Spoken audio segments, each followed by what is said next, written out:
Hello everyone, I am stacking 2 container units on top of 4 tree stumps to create a unique 2-story home. To achieve a rustic look, I cover the entire exterior with warm-toned wooden panels. To prepare for installing windows and doors, I carefully remove sections of metal to form openings. Inside, the metal walls need a full refresh, so I build a sturdy wooden frame along the floor and walls. I add plenty of insulation layers to keep the interior warm during cool nights, then cover everything with beautiful wooden panels for a seamless and refined finish.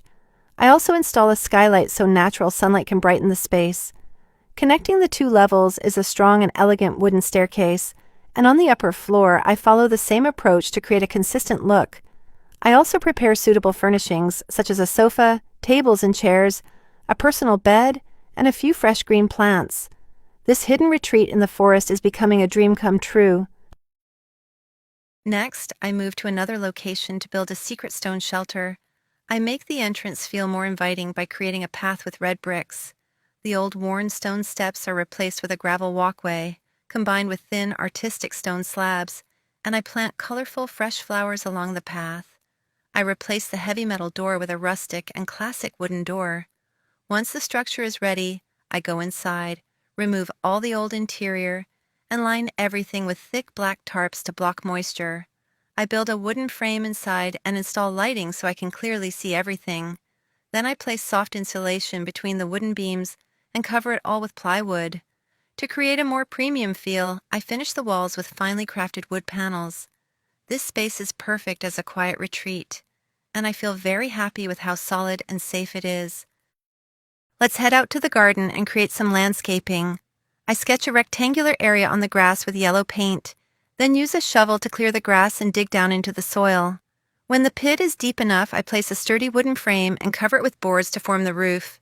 I add protective fabric, then fill it with rich soil and cover the top with grass. I also create a beautifully winding pathway using stones and white gravel. To make the garden glow at night, I install solar lights. I finish by planting vibrant flowers and setting up a relaxing seating area with a soft sofa. Inside, I line the space with protective fabric and install a wooden frame similar to the other shelters. I add insulation and attach smooth wooden panels on the outside, then complete everything with a clean white coat of paint. I love creating these peaceful spaces for everyone to enjoy. Now, I am building an underground shelter right next to the river bank. I mark a perfect circle on the ground and begin digging, and when I reach the right depth, I install a round wooden frame. I use heavy logs to create a hidden entrance that blends naturally with the forest floor. As evening approaches, I set up a tent and a small campfire nearby so I can stay warm through the night. Inside, I focus on making the space comfortable by lining the walls with black fabric and building a sturdy wooden framework.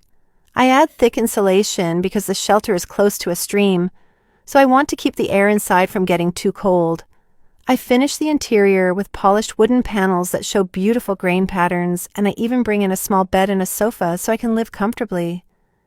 It feels amazing to have a private sanctuary where I can connect with nature and relax in peace. For the final project, I want to turn a giant container into a professional food storage space. I prepare the area on a fresh green lawn, place the container, and carefully create a door at the right corner. I cover the top with waterproof fabric, add soil, then arrange old tires to act as bases that keep the wooden posts standing firmly. I build a wooden trellis so cucumber plants can climb, and I also install a watering system around the area to provide enough water for the plants in the shelter below.